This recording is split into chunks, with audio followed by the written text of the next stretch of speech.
Kalau dia mati macam mana? Kau tak fikir ke yang komando akan datang serang aku?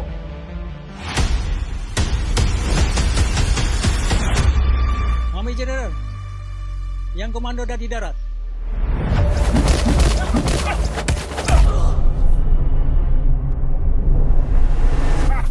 Ini juara Muay Tuan-tuan, kita ada stok panas daripada Lahad Datuk.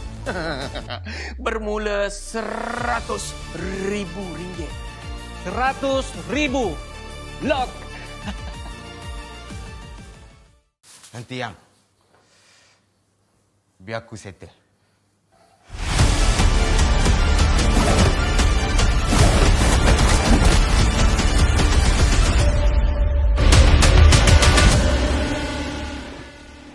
Sekejap. Kawasan larangan merokok. Denda 200. Ui. Gangster pun tak merokok ya. Ini bagus ni. Tapi itulah apa yang demo buat tu tak bagus.